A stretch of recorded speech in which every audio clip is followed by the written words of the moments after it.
want to share my inspiration and process for creating these two Norman Infantry on Dioramic Bases.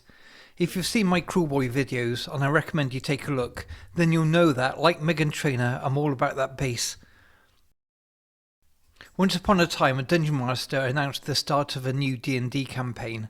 As the rest of the group are relatively new to the game, I chose to play a cleric to keep them on their feet.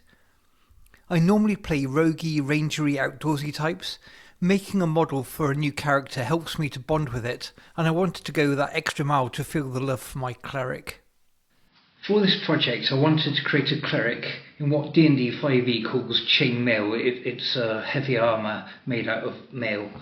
I could represent that with a full-sleeved mail hauberk, so not a half sleeve like this, and a metal coif. So let's get on with it. God, this is heavy. Yeah.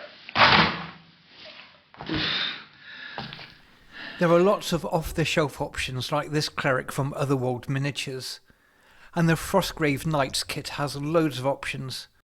But then I found the Victrix Norman Infantry. They look amazing. There are some really dynamic poses, and as historic miniatures they obviously look realistic and in proportion. 70 pence a figure is absolutely outstanding value when you can easily pay £5, £6, £7 or more for a figure and still not end up with exactly what you want. There's a command sprue on the right and a normal infantry sprue on the left. You'll see that they aren't littered with loads of extra unnecessary details, making them really easy to assemble and paint. There's options for everything from an unarmoured soldier through to this command figure that has a full-sleeved hauberk, including an arm with a mace for my cleric and heads with mail coifs. The normal infantry sprue also has a few options for full-sleeved hauberks and maces. I assembled 4 likely candidates. In D&D 5e, a hand axe is a simple weapon that can be used by a cleric, so I trimmed down the spare commander's axe for one figure. I assembled some spare decorative bits and began working out how they would fit on the base. I ended up using 30mm bases to accommodate the scenery. I looked out a few shields. They clearly changed the overall appearance and balance of a miniature, particularly when holding a smaller weapon. I also added a hand axe and pouch from the Victrix kit to this figure, but ended up raiding my bits box to add this large belt pouch with a sax knife from the kit. I undercoated my favourite 3 figures in black and dry brushed on the first metal coat for the mail armour.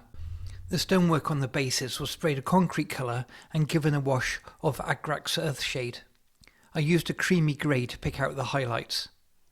I looked out a Vallejo guide before getting to work on the detail of the miniatures. This is how they ended up. The thing that really works is how they interact with the bases. The figure on the left is standing on a block of fallen masonry. His boots are muddy from the swampy ground, which is inferred by the reeds and the sinking masonry. The figure on the right is stepping over a broken gravestone, which could allude to the cleric's role as a defender of their faith. The scratches on the leather covering one shield tell a story in themselves. The other shield has the image of a wheat sheath, the symbol of the god that the cleric serves. Let me know what you think of the finished results. What do you think of the Victrix figures? Do you also share my need to accurately represent a D&D character in model form? I look forward to reading your comments.